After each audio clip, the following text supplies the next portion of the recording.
I'm Janessa, 26 years old.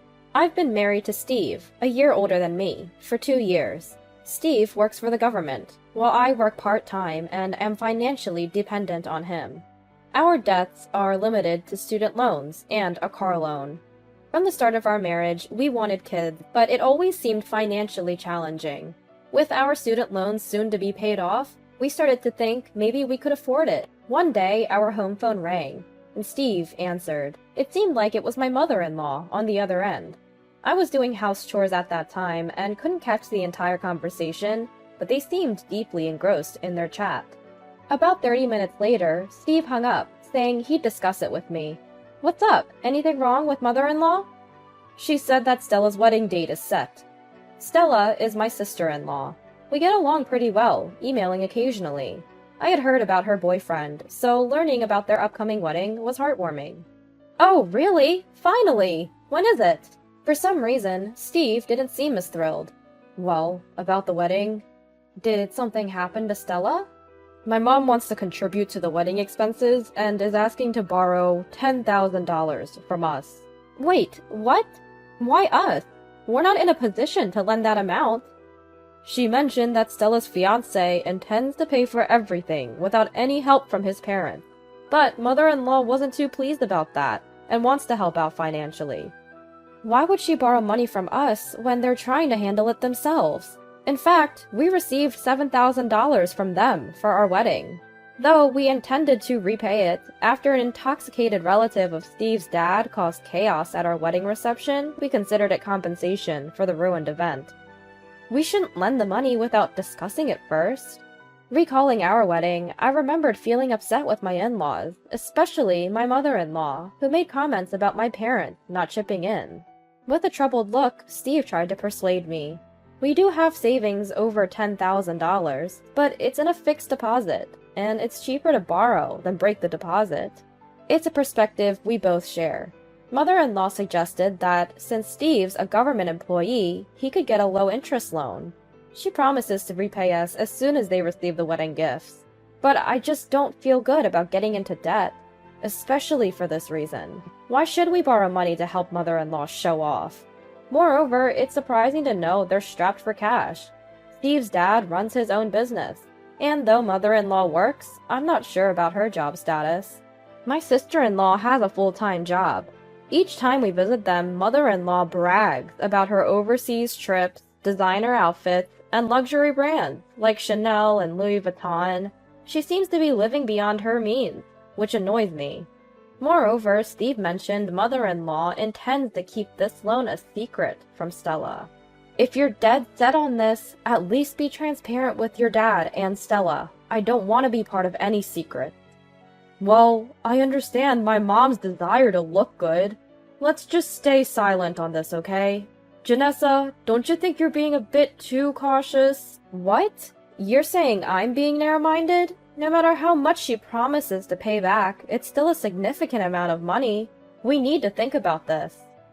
I was starting to get irritated by my husband's careless remarks. It's not that I dislike Stella.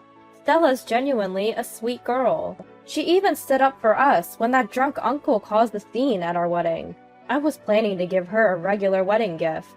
The last time we met, she happily mentioned, "With the wedding reception expenses saved up, we can even go on a honeymoon." The $10,000 seems more for my mother-in-law than for Stella, and that doesn't sit right with me. I get that my husband earns his money, but we kept discussing this for days. He thinks since we won't technically lose out, why not lend it? But I can't stand my mother-in-law's casual attitude about borrowing money. Our talks never end well, and we risk slipping into arguments. This is the first time since our marriage that our views diverged this much.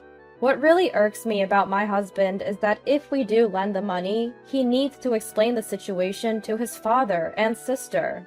But he's clearly reluctant because he knows his mom will hassle him about keeping it a secret. She helped us out during our time, so what's the big deal about lending for a short period? For our wedding, my side and his side split the expenses. I used my savings and the cash gifts we received. His parents covered his portion and later gave them the cash gifts they received from his side. That difference came to about $7,000. It's not about being stingy. That's a burden Steve took on. How does this concern me? He either had no comeback or simply didn't want to argue any further. He went silent. We didn't conclude, and in the days that followed, he kept receiving calls and emails from his mother. Lately, he's been ignoring her calls. "I'm just tired of her constant nagging about money," he'd say, frowning. The more I see him like this, the more I feel it might be worth the $10,000 to cut ties with his family. Finally, on a day off, he decided to visit his parents and sort things out. I doubted he'd refuse, so I said, "If you do lend it, make sure to get a written agreement from her." He came back later that day, looking drained. I got him to sit up and asked how it went. Apparently, while this was my mother-in-law's idea, his dad was on board too. They feel obligated as parents to contribute to the wedding, but they genuinely don't have the money. So they see borrowing from him as a temporary solution, thinking there's no need to tell their daughter. "Why are you so fixated on this?" they'd asked, emphasizing they don't want their daughter's fiancé to find out. They fear it would tarnish their reputation, which makes me wonder what they think of us. Then, my sister-in-law had told me earlier she had saved up money, but it looks like expenses for the venue decorations, attire, and production costs were more than she'd anticipated. Apparently, she's running short. So, she seems to be telling my mother-in-law that she'll pay her back with the wedding gift money and is asking for a loan. I doubt Stella ever imagined her parents would be asking us for money. According to mother-in-law, the amount they're short by is exactly what they were thinking of borrowing from us, about $10,000. Also, it seems there's been some friction between my sister-in-law and her fiancé over the wedding and reception, but it's unclear what the exact issues are. "You know, should we just lend them the money secretly? You know how stubborn Janessa is, right?" "Wait, I told you I'm not okay with that. Did you not mention my conditions to mother-in-law and the others?" "Come on. You can see how much of a hassle it'll be if I tell them, right? Why do we have to deal with this on our day off?" "That's what I should be saying. They're your parents. I'm not even related by blood, so I'm the one getting dragged into this. Don't get it twisted." "You really can be cold-hearted. You might say things bad about my mom, but it's not for her own leisure. Can't you understand a parent's feelings, wanting to provide for Stella?" "Don't you get it? If it's for Stella's sake, shouldn't they have thought about Stella's future way in advance and saved up? And Steve, he borrowed the maximum amount for his student loans because he just went along with what his parents said. Now he's struggling to pay it back. They've been on overseas trips since Steve was very young, and he doesn't even remember most of them. If they had skipped a few trips, wouldn't that have eased the loan burden? The bag mother-in-law carries is worth about $3,000. I don't like hearing bad things about my parents either. My bottled-up frustrations exploded, and I vented it all out on my husband. He'd been yelling with such intensity earlier, but now he's silently looking down. Thinking he might be angry, I took a peek, and he looked pale. "That bag cost $3,000? Really?" I silently showed him the price I found online for mother-in-law's bag. I'm not sure if mother-in-law's bag is genuine, but my husband isn't familiar with luxury brands and their counterfeits, so I kept quiet. Plus, mother-in-law always shows it off to me with pride. Even if it's a fake, she might have unknowingly paid a lot for it. What do mother-in-law and the rest plan for their retirement if they're spending lavishly but can't spare $10,000? You're right. My feelings are torn because it's my sister's wedding and I want to help as much as possible. But something's off with my mom and my dad. We're not saying anything about it. Seems strange, too. In that moment, my husband's perspective shifted completely, and he sided with me. I borrowed his phone and sent mother-in-law an email. To summarize the contents, why is it okay to make your son take on debt if you don't like borrowing from consumer finance? You called my parents cold-hearted for not giving money, but is making your son take on debt and give money kind-hearted? What do you think about not having $10,000 at your age? I understand the benefits of using the mutual aid system, but since my sister-in-law's fiancé is a public servant, shouldn't he be the one to take advantage of it? I wonder if my sister-in-law, her fiancé, and their parents even know about the situation. If they're unaware, how do they plan to recover the wedding gift money? Depending on their response, I'll reconsider my relationship with them. I sent a message articulating all these concerns in a very sarcastic tone. Back in college, I earned a master's degree in law, which seems rather useless in my daily life. But in moments like this, I feel as if I got it just to craft such messages. I showed my draft to my husband, and with his approval, sent it. In about an hour, a reply came. "You dare speak to your in-laws like that? Consider your place. Basically, it's Steve borrowing money, not your place to interfere. You've been married for about 2 years now, and it seems you can't have children. Maybe it's time for some self-reflection on your role as a wife." The condescending tone pissed me off, but there was no direct answer to my questions. Frustrated, I quickly fired back an email. "We haven't legally adopted you, so you're not my parent. Even if you were, I'd still ask what I want to know. My husband and I share our finances, so I believe I have a say in how we spend our money. And as I said, I'll leave the final decision to my husband. We're not struggling to have kids. We're both working and juggling car loans and your son's student loan repayments. So financial stability isn't easy for us right now. We've made plans, so please refrain from interfering. And I don't recall marrying you just to produce a grandchild for you." I've never spoken out against my mother-in-law like this before. I regretted the impulse email a bit, but my husband assured me, "If she says anything, I've got your back."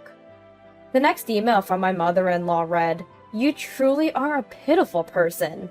You think you can corner me with your pretentious behavior? How miserable. If I could turn back time to the day Steve first brought you home, I would oppose the marriage with all my might. If there's one thing I regret, it's not seeing your true nature sooner. If you ever find yourself in a tight spot, don't expect any help from me." Realizing that any reply would be met with more off-target remarks, I chose not to respond. However, my father-in-law, apparently having seen my email too, angrily called my husband. "That arrogant, uneducated little girl! She's not our daughter and we're not her parents! What was that email all about? Just because we've been polite, she thinks she can get carried away. Maybe it's because your story doesn't add up. Don't you think Mom's perspective is a bit off, Dad? I assumed your business was doing well, which is why Mom could afford all her luxuries. But now look where we are. Forget Stella's wedding costs. Shouldn't you two discuss your future plans more thoroughly? Otherwise, financial issues will just keep popping up. You're still under her influence, aren't you? Do you remember who raised you to be who you are today? Was it not me and your mother? You know, I only said it because I'm worried, right? We have our own lives to think about, and we can't always be there to help. If you're gonna act like this, Mom and Dad, we might not visit for a while." With that, he hung up with a puff. "I feel bad for dragging you into this. I never meant for you to turn against your parents like that." "No, it's okay. I grew up with them my whole life. There were things I didn't notice because I thought it was normal. It's good to have some clarity now. I'm sorry for dragging you into this mess." "It's alright, as long as you're okay." We decided there was no point in arguing anymore. The wedding was getting closer, and thinking about my sister-in-law, who had no idea and probably thought our parents would help, we decided to tell her privately. So I reached out to her to meet up. Turns out, she had no idea about any of this. I had no clue things were this way. I didn't know Mom was struggling financially. I mean, I thought she was a bit careless with money, but she works too. So I assumed she was just managing her spending money. I'm sorry to bring this up, especially with the wedding around the corner. But if you need it, we're willing to lend you the money directly. Just let us know." "No, that's too much. My husband hates debt, even the loan for the car we're using. He wanted to pay it off in full. If anything, we'll just get a loan. There's no need to borrow from you and Steve. We've had some disagreements about the wedding preparations lately, and if he found out about this, it'd just make things worse. Our budget is tight, but we'll try to make do, even if it means crafting things ourselves to save money. Well, if you need any help with things like a welcome sign or something, Steve and I can help out. Just ask." She thanked us, and despite not knowing about it before, deeply apologized for her mother's actions. It was tough to see her feel so guilty. As the wedding date neared, my mother-in-law contacted my husband. Apparently, she had said she might not attend our sister-in-law's wedding. I always wondered how my brother would explain to the relatives why she didn't attend. It would surely raise eyebrows. It's a shame because I was really looking forward to seeing my sister-in-law in her wedding dress. But I can't bring myself to apologize and go. It's just how it is. I'll ask to see the photos later on. A few months after that, we returned the $7,000 difference in wedding expenses to my mother-in-law and father-in-law. While our relationship hasn't ended completely, my husband, who often relocates for work, got assigned to a place far from his parents, so it's less likely we'll interact much anymore. On the wedding day, when my sister-in-law and her husband realized we weren't there, she confronted mother-in-law. She admitted she told us not to come. I'm not sure how the story got around, but her husband, who knew nothing about this until then, was furious. It seems he's developed quite a disdain for his in-laws. They always wanted the couple to live with them eventually. It's a sad outcome for them, but they brought it upon themselves. Looking back, maybe the reason they spent money recklessly, buying branded items and taking frequent trips abroad, was thinking they'd be supported if they lived with their son. Perhaps they borrowed money from us for the wedding expenses to keep up appearances, and told the fiancé to make sure he never found out. One day, when my husband and I were discussing this, my sister-in-law called me. "Stella? It's been a while. What's up?" "Hey, Janessa, long time no talk. I heard from my brother about your move. I wanted to send you a little something to celebrate. Is your current address still good?" "Aw, you don't have to do that. But thank you. We're moving in a few weeks, so this address is fine. I'll email you the new one later on." "Please do. You never know when a blessing will come, but we're hoping for one soon. As a seasoned mom, you'll have to share some tips with me." Yes, we were finally expecting a baby. Absolutely. Reach out if you need anything. I will. Take care. I don't have any siblings, so having such a sweet sister-in-law makes me feel truly blessed. With one more family member on the way, I touched my belly, feeling motivated for the future.